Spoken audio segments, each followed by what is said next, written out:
Thanks for tuning in to another episode of the Forgotten Hockey Players of Broadway, a nostalgic look back at our favorite Rangers from the 60s, 70s, and 80s. I'm Tom Browning. With my co-hosts, Rob Berger and Mike Browning. We can be heard on Google Play, iHeartRadio, YouTube, iTunes, Spotify, and of course, our website at gotommyboyproductions.libsyn.com. That's gotommyboyproductions.libsyn.com.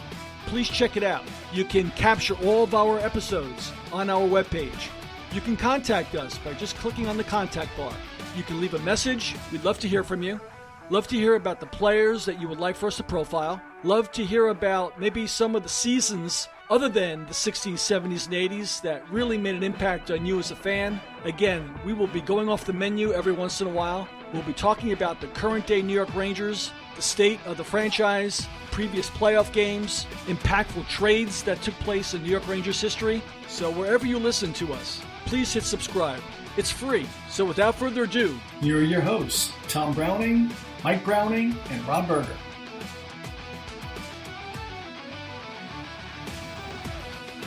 Welcome to another episode of the Forgotten Hockey Players of Broadway. I'm Tom Browning, along with my great host, Rob Berger, and my son, Mike Browning. Guys, hope you're doing well. Let's get started, guys, on the recent happenings with the New York Rangers. They've hit a little bit of a rough patch, I guess you'd call it, since the last podcast. Mike, we'll start with you. We'll get your feeling on what's going on with the Rangers and also any other teams in the league that maybe continue to surprise you, disappoint you. And then Rob will go to you, and then I'll give you my 2 cents. So, Mike, why don't you start off? Yeah, well, with the Rangers, I mean, it's kind of, in light of the Henrik Lundqvist ceremonies, it's kind of pretty similar to what we've seen throughout the recent Rangers history of elite goaltending saving some lackluster play on the ice. So Rangers are, at this point, really not doing well at even strength, but they're getting bailed out by an effective power play, effective penalty kill, and just, league-leading goaltending. Igor Shesterkin is the odds-on favorite for the Vezina right now. So I think that tells a story right there. So I think kind of back to what I was saying last time, the Rangers are really missing Buchnevich this year. So it looks like they're hopefully going to try to add another top six guy at the trade deadline to see if they can even out that even strength play and hopefully kind of take their game to the next level. And I think that's really the difference between them losing to good teams and beating good teams. Their record against non-playoff teams is excellent, but when they start playing other contenders, it's really not great, which doesn't bode well for the playoffs. No, it doesn't. Rob, your thoughts? Yeah, I mean, it's a shame, the Rangers have run into some hot teams. I mean, just in the past couple of weeks, Carolina, Minnesota, the Kings, and then tonight, we're recording this on the 1st, they'll be playing the Florida Panthers, who score about 7 goals every game, it seems like. Yeah. I mean, I think, I'm not surprised Florida's playing well. I'm surprised how many goals they score. I think the month of January is most goals by a team in, I think, 25 years, which is just absolutely amazing. So, yeah, I mean, just echoing what Mike says, I guess we got a little while to talk about it, but what are the Rangers going to do at the trade deadline? Because they're definitely buyers at this point. Well, Rob, you and I talked about this. I think you and I are somewhat in agreement. I hope they're not buyers, actually. I hope, because I agree. I would like the Rangers to stay put. I don't think Rangers leadership agrees with us. So. Well, I have to disagree with you guys too. And I said this last show. The Rangers have tons of cap space right now, and that's going away next season. So why not make a run? Tons of picks, tons of prospects, tons of cap space. Why don't you use some of that cap space? I think using the cap space you have, especially when you're as money and cash rich as the Rangers are, is effective cap management. And I think they owe that to the fans. Use the cap space you have. Don't necessarily get a guy who's going to be on the books for the next several years, but why not go for it? You have a Vezina leading goaltender. You have one of the Norris leading defensemen. You have the top goal scorer in the league. I think Kreider still is one of the best power plays. Go out and use that $8 or $9 million in cap space, whatever it is that you have. See what you can do. Can't hurt. But who would you like out there, though? I mean, only thing that worries me is from an offensive perspective. It's like Hurdle, Kessel, I guess Lehkonen from Montreal. It's funny, everything I read has the Rangers linked to Jacob Chychrun. Yeah. And you know what? I don't know. Like, I think that's kind of a different discussion, the Chychrun thing. I think that's just a matter of, a good player is available, so you got to kick the tires. Yeah. So, as far as the rental situation goes, there's a lot of teams that are just having absolute fire sales. I mean, I look, you look at the Canadiens, they might be a garage sale at this point. You might be able to get a couple, middle six, maybe even top six guys for pennies on the dollar. Kick the tires on the Flyers and the Devils. I mean, even though they're division rivals, I mean, they might be trying to flip anything for picks. Yeah, see what you can do. I don't know. I think you just got to see what's out there. And like I said, it's really just house money. I mean, you got the cap space. Don't mortgage the future, but just see what you can do. I mean, you gotta at least try to catch lightning in a bottle. I mean, there's no more chaotic and unpredictable and random playoffs than the Stanley Cup playoffs. Mike, this team is so far away from being a legitimate Stanley Cup contender. There's no but that doesn't matter. And no, it doesn't matter. I'm sorry. You have the cap space. It does matter. Just use it. See what happens. I mean, you could ride a hot goalie to a Stanley Cup. It's been done before. Of course, it's been done lots of times before. All right, tell me. Let me challenge you guys. When was the last time someone rode a hot goalie who didn't have a team that was well balanced, who played with grit for 60 minutes out of 60 minutes, who had big size, good quality goal scoring, who had tremendous balance and depth? Now tell me about a team that didn't have that rode their goalie to a Stanley Cup. And don't tell me the St. Louis Blues a few years ago, because they had a well-balanced team. They played 60 minutes. They were a physically tough tem, and they had good quality talent. Tell me, name one team that won a Stanley Cup running a hot goalie who didn't have the talent where they were considered favorites or a legitimate Stanley Cup contender. I mean, what? You can't name anybody because there is nobody. None in my lifetime. Okay. I mean, let's say win, all right. I mean, you could easily say 2017 Nashville was a non superstar team. Not, that was good. Listen, all these teams that make the playoffs are good. No, not the playoffs where they won the But Stanley the Blues Cup. The Blues were not a great team. Well, the Predators made the final. The Blues were not a great team that won the cup. No, but they had balance. They had good goal scorers. They were tough. They played hard for 60 minutes, and they had a tremendous young goalie, right? The Rangers don't have any of that stuff. The Rangers have an amazing goalie. They do have scoring. Their system, they're just not scoring at empty, even strength. Well, that to me is a humongous weakness. That is, I mean, Stanley Cup teams do well 5-on-5. In the playoffs, you're not going to get many power plays. You're not going to get a lot of chances on a power play to win hockey games. It's 5-on-5. But why not try? What I'm saying is, why not try? To what end, though? There's no downside. To what end? So what are you going to do? You're going to give up draft picks? Yeah. Why not? The Rangers have done nothing but compile draft. It's not like they're hurting for draft picks. I'm not saying trade a first rounder. Just do something. Do something. I mean, you got this. I mean, you have cap space. You have all the money in the world. You're the New York Rangers. They do something. I'll say this: right. If it's not now, it has to be this offseason. Well, that's fine. It's like the Kings. The time is now for the Rangers. Not this season. Fine, I accept that. But the next season, it's a go. Okay, well, I can. Okay, that's fine. Almost now. Okay, I can see where next season. If you're not going to make a big move, I mean, I'm not a big fan of stockpiling draft picks. They do have that extra second round pick. They have an extra fourth round pick. The only thing that worries me is there's not a lot of offensive talents out there. Well, there's not a lot of tons of defense. Like Montreal. I hear you, Mike, but I mean. Who are you getting on offense from Montreal? Unless they get Toffoli's under contract. I mean, you can go after. I mean, Sherrod and Petrie, the guys that Montreal wants to get rid of, from what I read. I mean, yeah. I mean, I think Lehkonen is a possibility. Lehkonen. I apologize. Yeah, Lehkonen. He's a solid left. Yeah. I mean, I would have to look at it closer, but there's always going to be guys. I mean, there's always going to be guys on the table. I mean, there are some really strong contenders for just absolute tank lords this year. I mean, There are Oh some my God, bad, right? bad teams this year. Crazy how bad these And teams are. yeah, and it's amazing how some of these guys, you take them out of their current situation, put them in a different situation. They, it's like night and day. So, that's what the scouting is for. But you identify guys that maybe if you plug into your system, they can help you. So I don't know. I mean, I think there's going to be a few options available at the deadline. Sure. I mean, from a numbers perspective, Georgiev is an issue because if you're making a run, you don't get rid of Georgiev, right? Right. But you have this RFA next year who is going to want at least $4 million, right? So you're going to have almost $10 million wrapped up in goaltending. I mean, that's a logistical problem. And I think Georgiev is going to get traded at some point. And I think, if the Rangers were doing worse in the standings, he would be a guy that they'd look to deal at the trade deadline. But they're not. Yeah.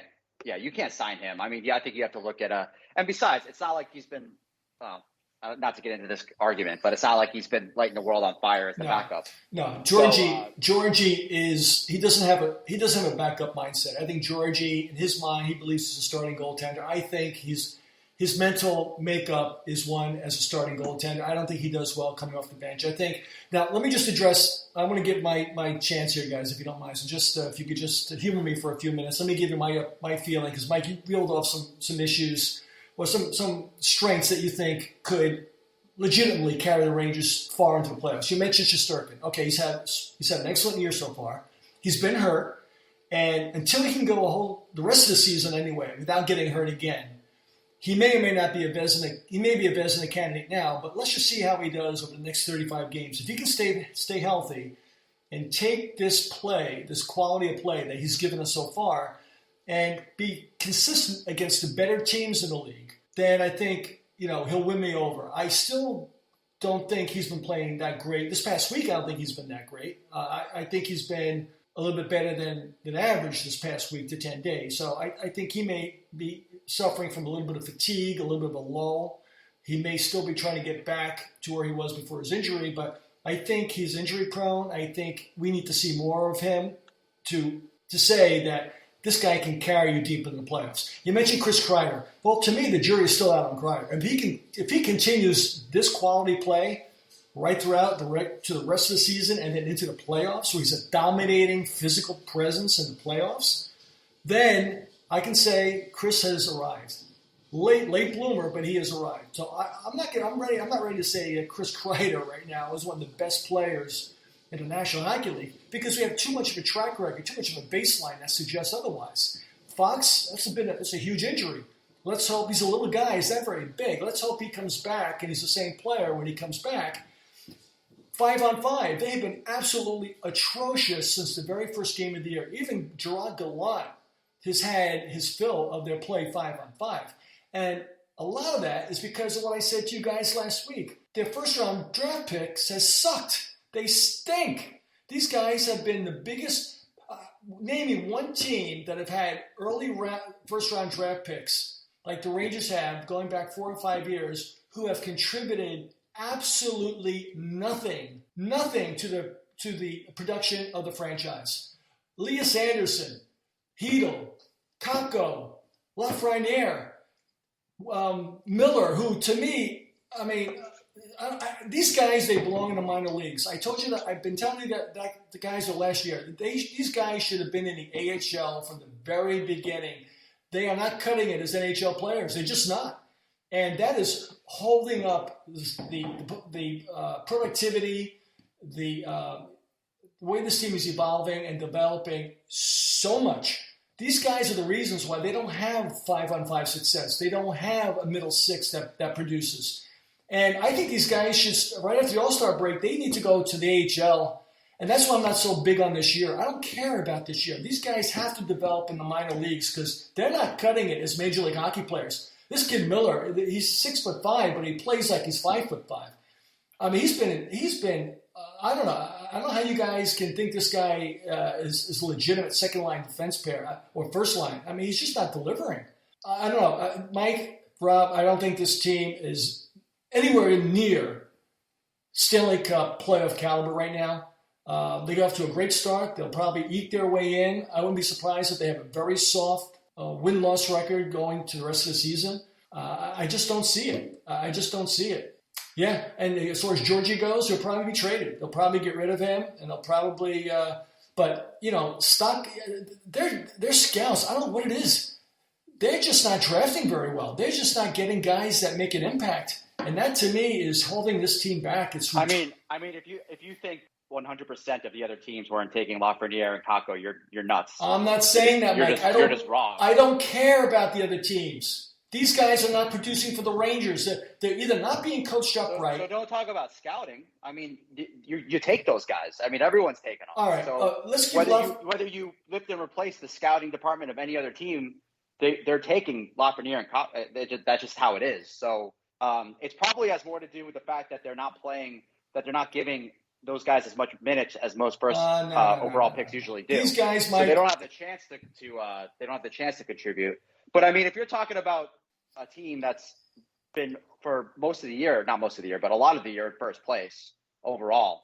So clearly they're doing something right. They go off to a flying start. But how many times we've seen good teams, whether it be Edmonton or Buffalo, they've gone to a flying starts and then they just fizzle out. The Rangers, these kids needed to be in the American Hockey League, learning their craft, getting experience in the North American game. It's not like we drafted hardcore Western Canadian, North American kids who know the NHL game, the expectations, who are coached up at low levels to play in the NHL. We continually draft European players that just don't deliver when it counts. They don't know the North American game. They've played European-style hockey, Olympic hockey, World Cup hockey. They're used to the bigger ice surfaces. They're not used to getting banged around. They're just not used to it. These guys belong in the AHL for a year and a half, 2 years, whatever it takes.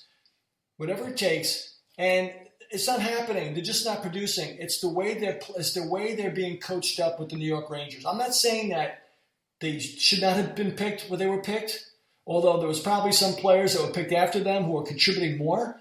But they have this thing about European players. They get seduced by their skill set, and they come here and they just don't know how to play a rough tumble game. And that's another thing. I think Gerard Gallant is seeing this team for the culture that they've had for forever, is that this team cannot sustain rough and tumble hockey for 60 minutes. They just can't do it. They just can't play both ends of the ice. They just can't play tough down low. They can't play tough in front of their goaltender for 60 minutes. They don't have – even Reeves right now. Even Reeves didn't take on was it Greenway the other day with Minnesota? I mean, that guy was having I think with Reeves, you're finally seeing what it would look like if you watched any other team as often as you watch the Rangers. No other team can just go out fighting and play that way 82 games. No team does that. It's just a matter of, I think what you say about the Rangers, a lot of other fans, like-minded fans, would say about other teams that they root for. So, you're seeing Reeves, the most respected and feared man in the entire NHL. Not anymore, he's not. Not anymore, he's not. Yeah, because now you're watching him a lot. Well, no, he's older, Mike. He's an older guy now. Obviously, he's come to Rangers, and like most guys at the end of their career, they know that their expectations aren't as great with the New York Rangers as far as physical play goes. I think when Reeves was younger, the coaches demanded he play a certain way, and that's not happening right now with this. At his age, it's not happening with the Rangers. They just don't play that style of hockey. And, that's also affecting their 5-on-5 game. When you don't play rough and tumble two-way hockey, it affects your 5-on-5 productivity. There's no doubt about it. And you can't rely on power play goals to get to where you have to go. And that's what they're doing. If they don't score in the power play, they lose the hockey game. And that's a big, big issue. And I don't know. I think this team really is a long way. I would not go crazy at the trade deadline. If anything, I would get rid of dead weight. If that's what you want to do, get rid of the dead weight. What would the plan be? I mean, this is your team. Like you've spent the last 4 years selling, 5 years selling at the deadline to accumulate picks and prospects. This is your team. You can't continue to kick the can down the road. You have to, at some point, start to compete, and the salary cap is only going to catch up to you. So this is the bed that you've made. You have to start competing with it. That's the bed that Gorton and John Davidson made. Drury can say, you know what? We miscalculated in the past. We shouldn't have brought these guys up. Drury still has enough equity. He has enough cushion where you can say, you know what, I've had a chance to look at these guys as GM for the first time, and they're not ready for the National Hockey League. So after the All-Star break, I'm setting these 4 or 5 guys down. We're talking about the salary cap. And the Rangers can't do that. The Rangers aren't. The Rangers are a big franchise, and the Rangers are in a position where, all right, you don't want to do it this year. It has to be next year. This was the 5-year plan. This is the article that the letter that they sent out to the fans. Doesn't matter. It does matter. Different ownership. The Rangers. It was different management team. 5 years have been for nothing. Different management team. LA Kings are in the same position where 5 years ago, 2017, they just started dismantling. Big everybody difference. From the Cup team. It's the same. Yes, because the Kings won, but they dismantled. Well, let me tell you. I'll tell you the difference, Rob. I'll tell you the difference. The Kings have had stability in their management group. That's not true at all. They they fired everybody 4 years ago. They cleaned house completely. This is a whole new ownership. Yeah, no. That was 4 years ago, though. That's okay. That's fine. But the Kings, just a month ago, or not even a month ago, brought in Mark Bergevin. Just so, it was like the writing's on the wall. It's time to win. They're not going to win this year, just like the Rangers. But they need. Listen, we have stuff to talk about too. But I just want to say though, I agree with you about the AHL, but not now. The modern day NHL. That's it. Those days are over. Top name guys that have played a couple of seasons in the NHL do not go down. Whether that you think that's right or not, doesn't matter. Guys don't go down, or if they do, they're gone. Now, I do agree that the Rangers have a development issue, not a scouting, obviously. They're picking the right guys. It's a development issue. Lafreniere, Miller, Kakko, those are great picks. Those are the pick to make, but they developed them badly. The European argument doesn't make any sense because of what? It makes total sense. Who are you talking about? Lundqvist and Kravtsov? Who are you talking about? Because Lafreniere is not European, and you're talking about Kakko also. So Kakko, yeah, because those 3 guys. Lafreniere is not. Lafreniere and Miller aren't. Well, say that Miller's not European. No, all right, that's fine. Yeah, so they've made a real commitment to drafting quote unquote rough and tumble Canadians, almost to a fault. Yeah. Over the last few. But those kids are coming. Look at Schneider. Schneider's playing a lot better, right? Schneider's playing very well. The Kings' number 1 power play has 4 number 1 picks on it. The Kings have drafted good players. There you go. The Kings have drafted very good players. They've done a lot better job drafting than the New York Rangers have, as far as I'm concerned. And two of them are European.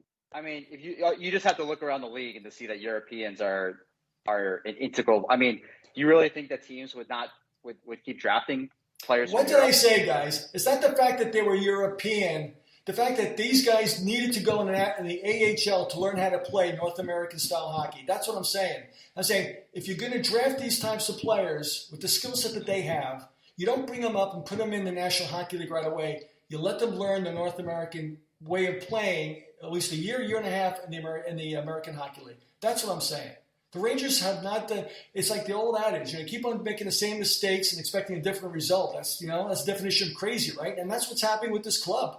Same old thing. I mean, listen, we're beating a dead horse now. Obviously, we have a massive disagreement on how the Rangers have handled this whole situation. Obviously, it's a different management group. Drury has a chance to do a reset on this. He can say we made a mistake. Kravtsov's only, but Hito's only 22. Kakko's 20 years old. Lafreniere's 21. They're still young enough to benefit to go to the AHL. Learn the game the right way. And Miller's not European. He's an American kid, but he's a soft player. He belongs in the AHL as well to learn his craft. And you got guys like Schneider who have done some time in American Hockey League, and now he's reaping the rewards and playing very, very well. And I'm sure there's other kids down there that will also who's learning their craft in the AHL who come up and will be successful. But yeah, that's what I agree. I mean, don't get your hopes up. Like I said, whether or not you're right or wrong about sending him down doesn't matter because that doesn't happen anymore in the NHL. But, I agree. I think too many guys, including, take a look at Jack Hughes. He could have spent some time in the American League also when he came up at 18. I don't think very few of these guys, Austin Matthews played a year professionally, but, in Europe before coming over. I agree. I think these picks need a year or two in the American League. And maybe they said the Kings did right. The Kings don't call anybody up until their second season, with the exception of Quinton Byfield's up right now in his second year, but that's because of COVID and injuries, and they'll go right back down. All right, so let's get on to the topic at hand here. let's talk about the players that visiting teams that Ranger fans have loved to hate over the years. You know, it's funny when you have visiting teams come in and they really rub you the wrong way, whether it's for one season or for their entire career.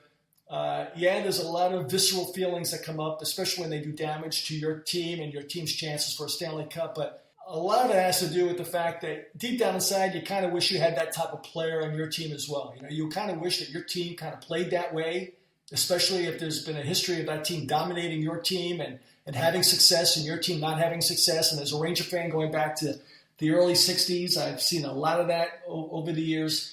And again, most of the time, it's because I was jealous of that player or that team, and I wish that they were playing for the Rangers, and I wish that the Rangers played that way or had that guy on our team. So there's a healthy respect, obviously, especially after those guys have hung up their skates for a while, and you look back on their career and you say, you know what?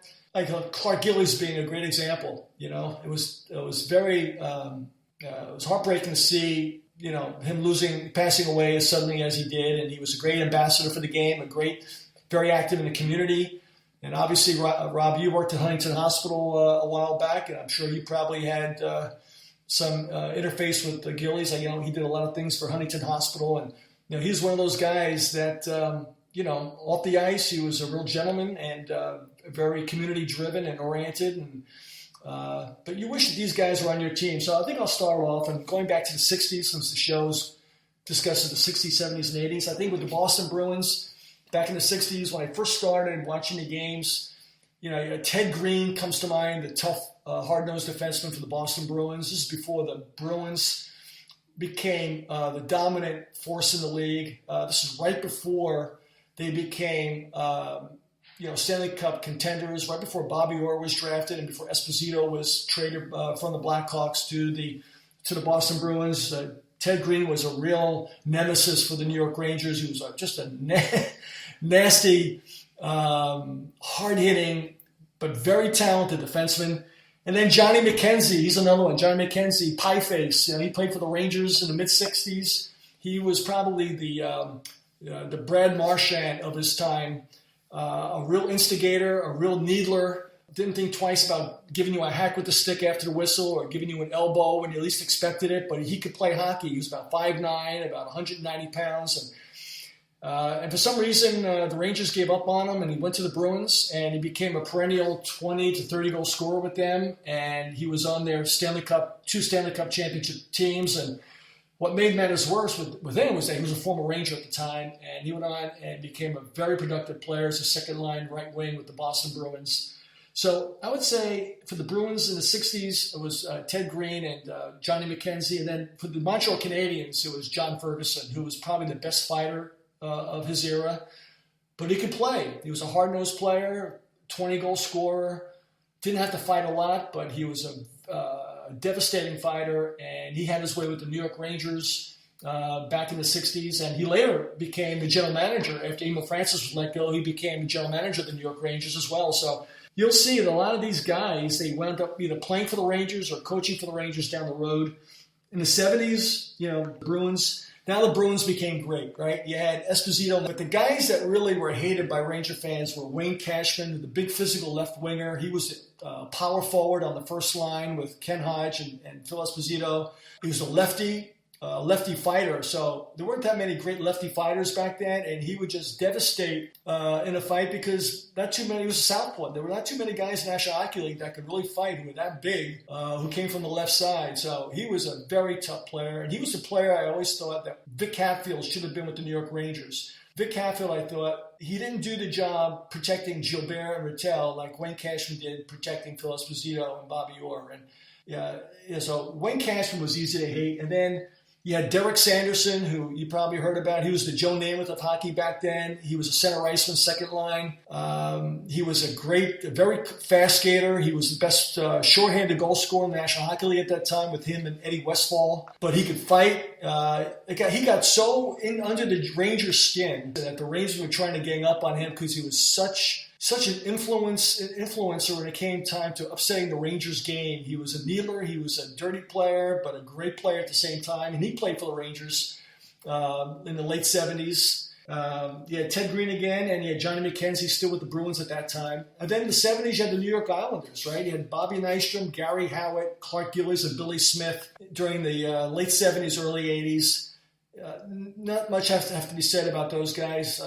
The job that they did on the Rangers back then is well documented. Nystrom was a great fighter, a clutch goal scorer, a great third-line right winger. Gillies, of course, was the ultimate power forward in the 80s in the National Hockey League. He devastated Eddie Hospodar, the Rangers enforcer, with one punch at Madison Square Garden, breaking the guy's face, basically his nose, his jaw. These guys were Billy Smith, one of the fiercest competitors, one of the best playoff goalies of all time, a fighter in his own right. You see a common thread here between the Islanders, Bruins, and Flyers, how they all played that way. And then with the Flyers, you had, of course, Dave Schultz. You had Moose DuPont, a former New York Ranger. You had Mad Dog Kelly, Don Selesky. And that carried around. The Flyers were nasty villains from the 70s right till probably the late 90s, right? With Ron Hextall and Kenny Linsman, the Rat. You had Mel Bridgman, Bobby Clark, Paul Holmgren, Ben Wilson, who Gillies thought was the best fighter in the National Hockey League. Gillies thought that Ben Wilson was the most troublesome fighter that he had to go up against. Dave Brown, who was a big 6'6", 250-pound forward who almost killed Thomas Santrum with a nasty slash or spear at Madison Square Garden back in 1987. The Flyers and Bruins and Islanders were they were the villains of the National Hockey League, and especially for the Rangers. And so, that's kind of, there's some other guys individually like Tiger Williams, but they were feared and they were villains of the National Hockey League, not so much the New York Rangers. So what are your thoughts, guys? Did you want to add anything to that? And then if you want to add on any other guys that maybe they're playing today that can be considered, besides Tom Wilson, that would be considered villains today? I want to know who got you, throwing crap at your TV and dropping F-bombs the most. Yes. 2021, 2022, it's Brendan Lemieux. But because he's biting guys. But I want to know who's the guy that really made you, really pissed you off. For the Boston Bruins, it was Wayne Cashman and Derek Sanderson. No doubt about it, in the 70s. Those guys were just irritating as hell because I thought Vic Capitola should have been better than Wayne Cashman. He should have stuck up for his team like Cashman did.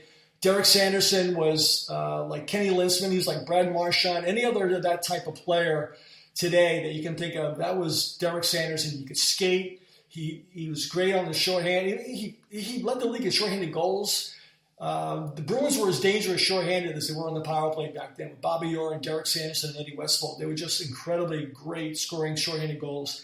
And then on the Flyers, it probably would be obviously Bobby Clark, Schultz, Moose DuPont, who was a former Ranger.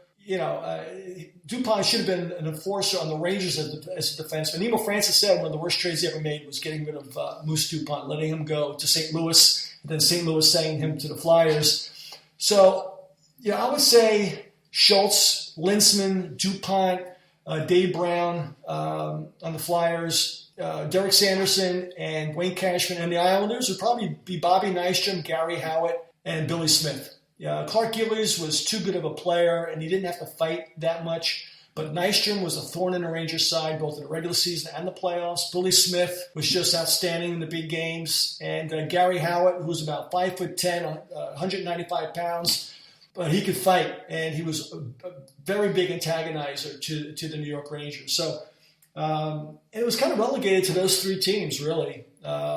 Flyers, Bruins, and Islanders. So those are the guys that really used to drive me absolutely crazy. No doubt. Yeah, the Rangers they've always wanted to add players that really were effective instigators against them, Yeah. When I remember, those playoff battles with the Flyers against, Jody Shelley and Daniel Carsillo. Those guys became Rangers. But, the Flyers also had, Wayne Simmons and Zach Ronaldo, those types of guys. Mm-hmm. Penguins had Matt Cook and Tanner Glass, and obviously Glass became a Ranger. That fourth line, I think I'm trying to think of anybody on the Bruins. Sean Thornton was always Thornton in my lifetime. Sean Thornton obviously was also an enforcer. Brad Marchand. Marchand, but he's an elite player. It doesn't matter. So was Gillies, but Gillies was an elite player. Bobby Clark was an elite player, but they were still. You can be an elite player and still be a real pain in the ass. That's not that's not the only criteria. Who was that second line center or third line center for the Penguins when Sidney Crosby first came up? That was a good clutch goal scorer who was a real Matt Cook. Was that Matt Cook? I thought it was somebody else. He used to score like 18 goals a year, but he was one of the dirty players in the league. He definitely had a redemption of sorts, where he had a couple bad years, really bad hits, and then cleaned himself up. But it was somebody else. Yeah. There's one other. Thinking of Primo? No, he was a little guy, not very big. He and Letang and Crosby when the Kunis? Yes, yeah. He was never really. Kunis was. He was pesky, but he was not really a physical or dirty player. No. What about? I think he was good at getting under people's skin. Yeah, exactly. I thought he was that type. He was always crying to the refs, and I don't know. I thought right. Yeah. Well, they had tons of guys like that. I would say the guy that I hated the most until, of course, he became a Ranger was probably Daniel Carsillo. Yeah. Yeah. He was. The Rangers and Flyers. Luckily the Rangers got the better of them in most of those series throughout the 2000s. But he was. Carsillo was one of the most annoying players probably to play against. And when things weren't going right for your team, he's the one who got under your skin most as a player and a fan. Yeah. How about with the New York Islanders? Some of the more recent New York Islander players. Chris Simon is the one I think of. Yeah. Well, he was a former Ranger. He played for the Rangers too. Yeah, but that's the Islanders had Matt Karkner. Oh yeah, sure. He was a big guy who was kind of annoying. When Simon was on, he was on the Islanders. He took out, or do I have that backwards? When was his he took out. No, yeah, he was on the Islanders. He took out Ryan Holwig with the stick to the head. Right, he sure did. That's right. Yep, that's right. Well, how about Johnston from the Islanders and Mayfield? They're two hard-nosed players, and Islanders. Well, if you remember, that's recent. If you remember, the Islanders in most of the 2000s, the recent history, kind of before their resurgence as a contender, were more of a finesse team. Yeah, and they were really kind of all skill and focused on skill, and they weren't very physical. So you guys like Pekka. Pekka was gunner ski. Another guy I'd like to think of from the '80s who also is a former Ranger, but is that type of guy is Pat Bervik. Somebody I think. Yeah, he was from the '80s. That man, he'd piss you off. Yeah, he could take you off, and he was very good with the Rangers too. He was. Yeah. He's another guy they should not have gotten rid of. Yeah, that's for sure. Dennis Potben, I know the Rangers still do the little whistle, the chant there, and he did take out Ulfie Nielsen, but I never can, he was just a great player, and he didn't go out of his way, I don't think, to really to hurt Ranger players or to really try to intimidate them. He just killed them with big goals. No one had a shot like Dennis Potben. Even Bobby Orr didn't have a shot like Denny Potben did. But so I didn't include Potben in there. There might be some other. The Flyers were just loaded with players that were just so so agitating, and they really, really were. And the Islanders had a lot of guys too. Billy Smith who was enough to cause trouble. Oh yeah. And the Islanders had Kenny Baumgartner, and they had a lot of other guys too that were Gordy Lane. They had a lot of guys that were just. That's just the way they groom players. They were just tough. And they played. And nothing about the Flyers, Bruins, and Islanders. They played that way for 60 minutes. There was like wave after wave after wave of physicality, and it got to a point where you just don't want to get hit anymore. They would just wear you out.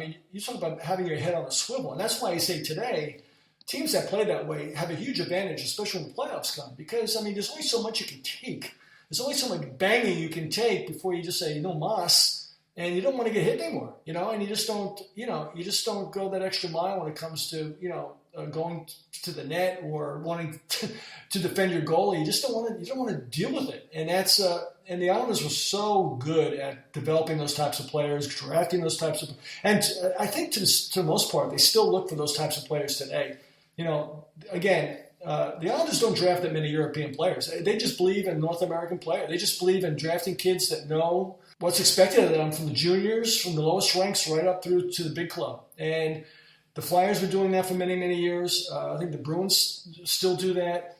That is not true, that these teams are choosing not to draft Europeans. I thought they're not drafting, but they're focusing. They focus most of their draft picks, I think, on North American players, Rob. I think that's still the case. So do the Rangers. Well, Most of the guys that you'll see most of the guys that they draft are North American. I mean, that's just really the breakdown of players. But I think they love the fact that they drafted David Pastrnak, who's Czech. Yeah. Yeah. I mean, like you said, teams are taking the best players, whether it be talent or fit.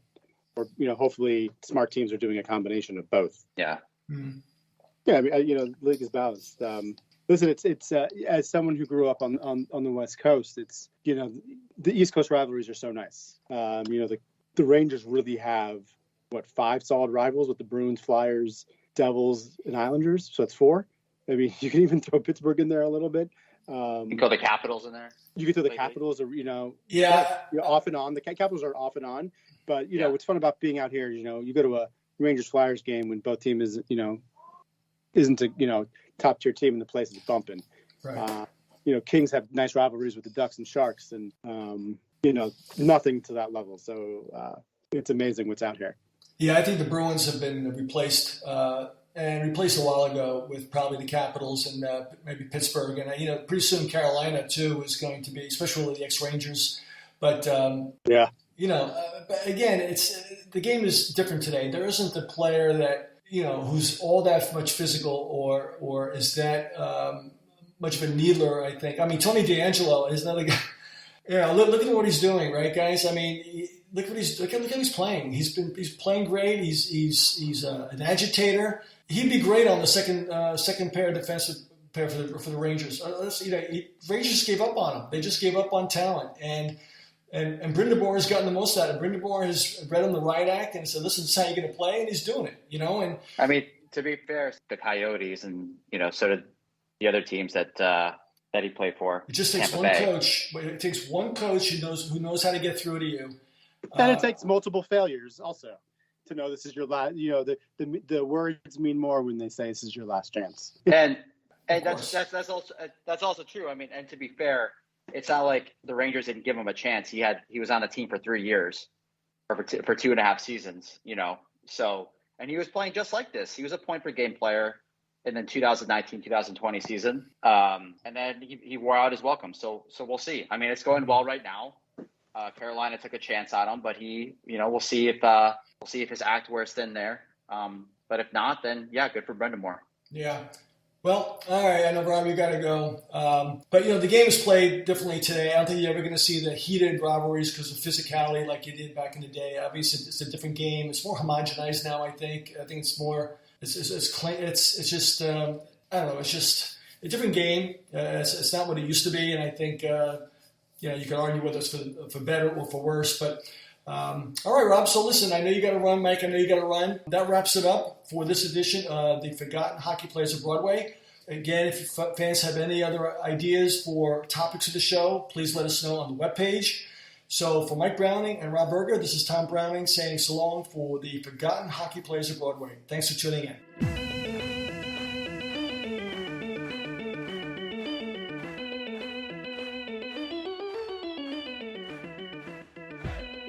Thank you for listening. This has been a Go Tommy Boy production.